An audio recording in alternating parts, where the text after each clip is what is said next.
Hi everyone, I'm Shama. Our project is Resume Radar, an AI-powered resume and job matching platform. So our team members are Hriday, Kirtana, Maunika, and myself. Coming to problems and motivation. So why did we build this? This job search process today is honestly broken for candidates. When one applies for a job, they have no real way of knowing how well their resume actually matches with what the employer is looking for. Most existing tools just count how many keywords overlap between the resume and the job descriptions, but that misses a lot. For example, if one wrote built REST APIs on the resume and the job says backend service development, a keyword tool would say zero match, even though those mean the same thing.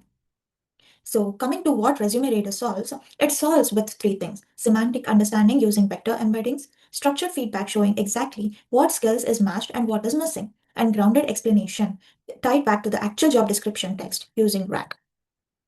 Coming to target user and primary workflow, who uses Resume Radar? So, mainly three groups uses it. For example, those are like students who is entering the job market for the first time who don't know how to tailor resume. Job, Active job seekers who are applying to multiple roles and iterating on their resume, and the career service advisor who supports students with resume coaching. So, coming to the workflow, it is a really simple and involving 6 steps. So, first, registration and login page. After that, you need to upload your resume either in PDF or text format. Then, pasting the job description you are applying for, clicking to run the analysis, review your match score and feedback, and then use those insights to improve your resume. Coming to system overview, there is a high level picture of how the system is put together. So, coming to the front end UI built with the Next.js is what the user sees and interacts with. It is basically deployed on Vercel. And next, we go for the fast API backend running on render, which is the brain of the operation. So next, the backend first handles the text extraction, pulling the raw text out of whatever file format the user uploaded. The text then goes to the embeddings layer, where we use sentence transformers to convert both the resume and job descriptions into vectors. Finally, the RAG retrieval layer chunks and job descriptions and retrieves the most relevant sections to ground the AI feedback. Next, the architecture will be explained by my teammates. Hi, I'm Kirtana Peram. I'll be talking about the architecture of our resume writer project. The user starts in the Next.js frontend where they log in, upload a resume, enter a job description, and view recommendations or history. The frontend sends the request to the FastAPI backend, which acts as an coordinator with the AI pipeline. Once the backend receives the request, it verifies the user through Supabase auth and sends the resume to the parser to extract the clean text from the given uploaded file. The extracted resume text and job description are then converted into embeddings using the sentence transformer. These embeddings are used for semantic matching, where cosine similarity and job description match score is calculated. In parallel, the job description goes through the RAG pipeline. It is chunked, embedded, and searched through Supabase PG vector. The backend also retrieves previous analysis history from Supabase PostgreSQL to create memory context, so the feedback can avoid repeating the old suggestions. Finally, the prompt engineering layer. This combines the match score, RAG context, and memory context, then sends it to the Gemini. Gemini generates structured feedback such as strengths, missing skills, and improvement areas. And the backend validates the structure, and the final output is given back to the UI. And next, this is how the system flows. The front end, fast API backend, text extraction, embedding RAG, and then to LLM feedback and LLM feedback to Supabase PostgreSQL, and from there to final results UI. These are the component responsibilities. Here we have layer and technology that we have used. And for the front end, we have used Next.js, React, TypeScript, and it is deployed on Vercel. And for the backend API, we used fast API, and it is deployed on Render. For auth history, we used Supabase, and for vector storage in local, we used Chroma and PG Vector in the production. And for the embeddings, we used sentence transformers. For LLM, we used Gemini as a cloud and Olama in our local testing. These are the tools and the technologies we used. This is basically the extension to our previous slide. This has more detailed information. You can see it here. And this is our database and storage section. These are all the tables that we have, and these are the columns. Our project has the following tables: and users, resumes, job descriptions, analysis, and feedback history, and vector embeddings. You can see the columns that we have for the tables right here. Now let us discuss about the AI techniques that we have used in our project. For the first AI technique, we use text embeddings.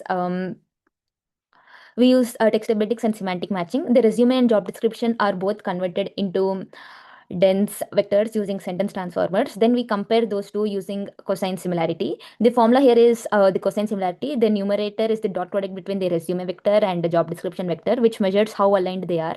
The denominator normalizes by the length of both vectors, so we compare meaning and direction instead of document size. A score closer to 1 means the resume is semantically closer to the job description. And this is our second AI technique, prompt engineering. So instead of asking the LLM for a free text response, we design the prompt to return a strict JSON. As we have discussed earlier, our UI gets the proper formatted response with the fields like skills, roles, education, strengths, and missing skills. This makes the output easier in the UI because the front end receives the predictable fields instead of unstructured text. We also added retry and fallback logic. We compared zero shot and few shot prompting and used that approach so that it gives us more reliable structured extraction. And coming to our third AI technique, it's RAG. Here the job description is split into smaller chunks of about 200 tokens. Each chunk is embedded into a stored vector. For local deployment, we used Chroma, and for production deployment, we used Supabase. When generating feedback, the system retrieves the top relevant jobs chunks and passes them to the LLM as context. This makes the feedback grounded in the actual job description. So instead of giving generic suggestions, the model can explain skill gaps based on specific requirements in the posting. And this is the combination of our fourth and the fifth AI techniques, the LLM feedback generation and memory.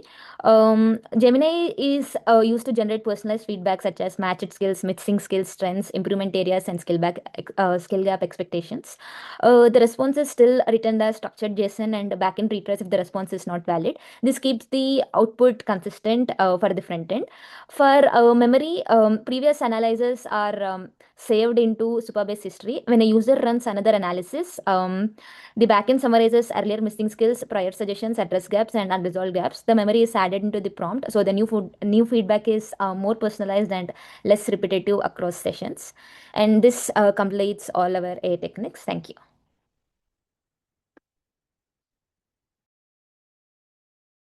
Hi everyone, I'm Monica. I'll be showing you how Resume Writer actually works. This is our login page. Let me create a new account.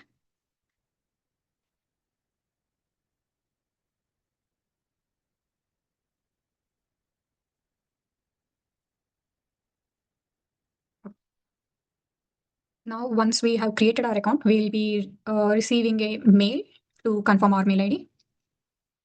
Okay. Once we confirm, let's go back to our login page. Login into my account.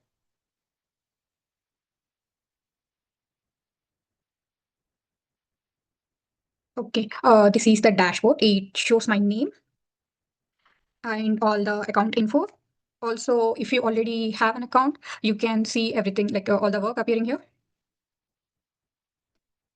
Now let me run an analysis.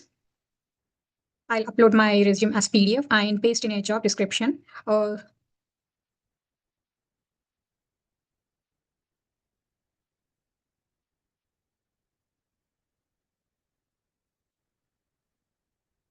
Okay, so next I'll be pasting the job description.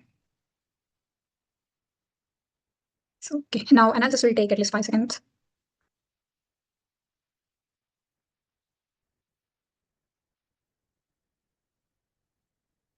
So here are the results. We get a math score of 35.4%, which shows how well my resume matches this job. Below that, math skills are Python, Java, C++, etc. It also shows what all are the missing skills from the job description. The job description is expecting Gen AI, technical documentation, etc. And those things are missing in the resume. And here, it also gives us what are the strengths in the resume and also what needs to be improved. Now, let me show you the history page. This is one of the important features of Resume Radar. Let's go back to the dashboard. Here we have the history page. First, when you click on view history, we'll go to the history page, and here you will be finding everything what you have worked on till. Till now, I have done only one analysis, so that's what we are seeing here. If you have done many others, you'll find all of them here. And like it shows what is there in your resume and what job description you have given and what analysis it has done. So we had originally planned to store the actual resume files in Amazon S3, but we could not complete the S3 integration in time. So the currently we store and display the past text instead of the original file. This is something we would improve in the future. The important thing is this history powers our memory feature. When you run a new analysis, the system looks at the past results, sees that what skills were missing before, and make sure it gives you fresh and different suggestions every single time, and it does not repeat everything as it has done the last time. So this is a resume writer.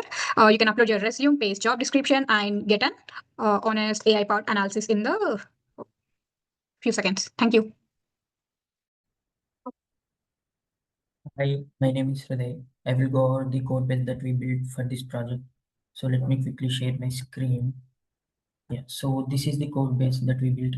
So if you see, there are some directories like a backend directory. This is the place where we built, where we have all our backend code, and we have frontend directory where we have all the frontend related code. And in this docs directory, like we have architecture diagram, project proposal, and in eval folder we have the Python script to which will does the evaluation of this project, which calculates like bunch of metrics. Then we have tests folder where all the test cases are being written.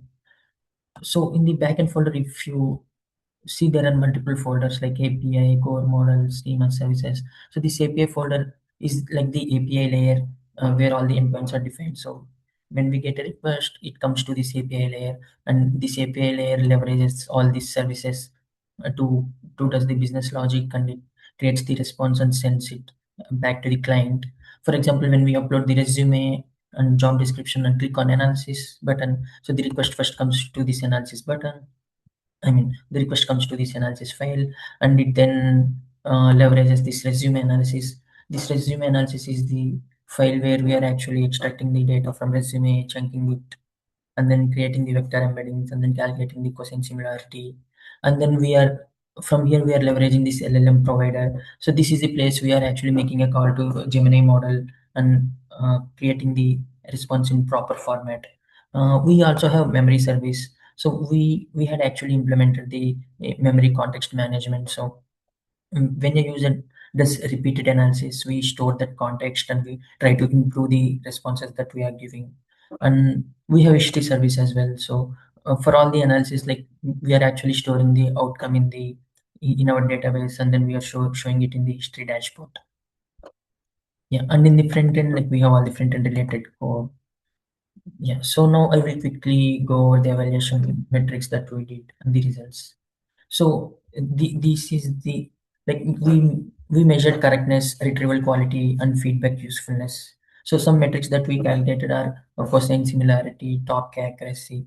This is for match quality, and then precision recall F1 for extraction, JSON validity for output reliability, and retrieval precision at 5 for RAG, and session novelty for memory. So these tests make our results measurable and repeatable. And I will cover the result summary. So these are the headline results that we got. Like there are 43 test cases for backend logic, and all of them are passing.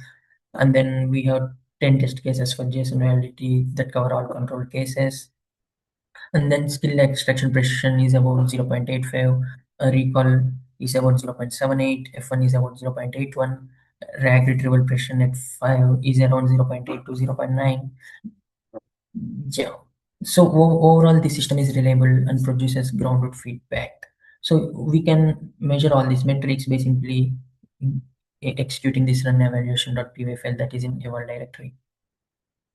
Yes, so I will go over lessons learned and future improvements. So the lessons learned, I would say it's very important to spend decent amount of time in design and finalizing what components to integrate and what services to use. And then you using modular architecture is very important, because if you have to integrate a new feature, then it would be very easy to integrate. And then testing and evaluation frameworks are critical, especially for AI systems. And then coming to limitations, so ideally we should be storing the uploaded resumes as files, mm, something like Amazon S3, but we're not doing it because the integration with S3 is not implemented. So instead, what we're doing is we are extracting the content from the resume and storing it as a plain string in our Supabase database. And then coming to future improvements, so we will definitely plan to like integrate Amazon S3, and then we also plan to develop a mobile application And then we are also planning to add an interview preparation module to this project. Thank you.